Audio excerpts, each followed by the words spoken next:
So I want to take a video to talk about taking blood, because there was a guy I met in Nakuru, a white guy from Europe, and he's also been doing a lot of studies about the Maasai and other nomadic tribes in Kenya. And he said he was with Moran. Okay, he saw me when I was with Moran, so he was very interested. And he saw it was a hard life, and he saw that he has been taking blood and that it has disturbed him quite a lot. So I want to tell you my experience now with the blood, and taking blood, and maybe the importance now in the culture and the importance to me, or if there's any benefit or there's any problem with it. So first of all, the Maasai, they've been taking blood on somehow different occasion, but when you're a Moran, when you're a warrior, it is common to take blood when you slaughter every time, and even you drink directly from the throat when you kill the animal. And it has a lot of benefits culturally, because you believe you gain a lot of strength through that.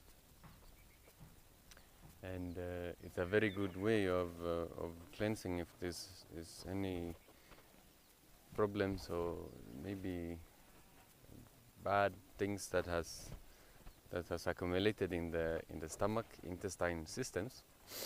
It is believed that taking the raw blood and taking maybe enough of it will really cleanse, and maybe to cleanse in a unique way. So this means you will have a running stomach when you take it, and it's normal. And even myself, I've taken blood and of course I've also gotten a running stomach. And for me, that's normal. It's not bad. And if you cannot handle that, it's okay.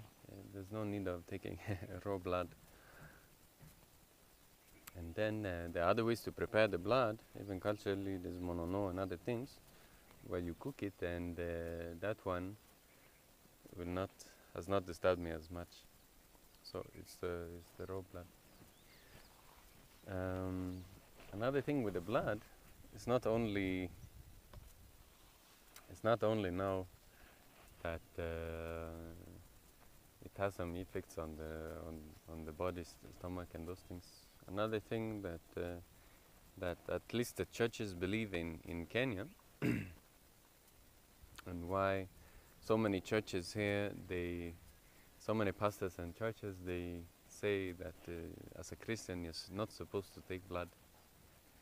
And even there can be some small experience I had, but what I believe is in the blood there is also spiritual, and there's some connection now with the spiritual being of the animal. So when you take the blood, so the theory that how I understood it so far, when you take the blood,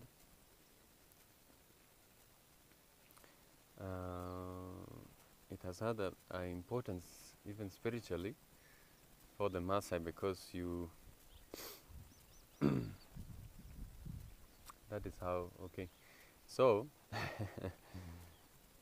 what they believe, and some Maasai that I've talked to, they say it's not like this, but this is what the church believes. The church believes that you will capture now the spirit of the animal, and that spirit will be stuck in you, and you will have now those spirits in you. And I guess if it is true, as a Moran, it has been of benefit because of several reasons. And as a Christian, if it is true, it might not be of benefit. It might be a contradiction to your spiritual welfare, because if you have captured now spirits and they live inside you, they will now not go together with the Holy Spirit, so they can block now the Holy Spirit to function as it should. So that's the theory, and that's how I understood it. That's my experience.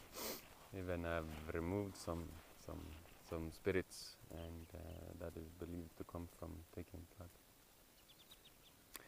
And personally, yes, taking the blood, if I listen to myself, it's not really so bad, and it's not really so important. It's like it has been a thing to be very interesting to do for the experience and for being like a tough guy, but to take it continuously,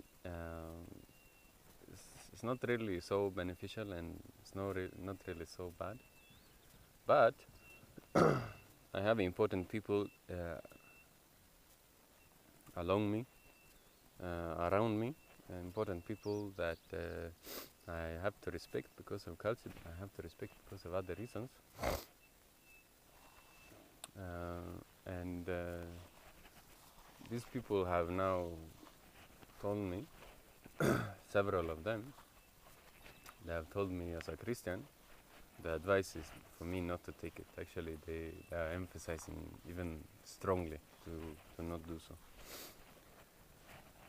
So I'm not advising you and say as a Christian that taking blood or taking not taking raw blood or taking raw blood that it will have a big impact or big difference. But there are some effects, and there are some spiritual things, and that's my experience. And I will not be taking raw blood because of mainly the reasons that I've been advised not to. And I have to respect elders. It's important even in the culture. But if you want to experience and you're a Christian, I would tell you, you do your own research, you do your own experience, if you have the courage, you try, and then you see for yourself how do you feel. How does it affect your spiritual being, and so on. Because even in the Bible, even in the text, there are different things they say, that there are things in the Bible you can refer to say that it is bad, and there are things that in the Bible that you can refer to say that it is neutral. So yeah, that's my experience with the blood. I hope you learned something new. Talk to you next time.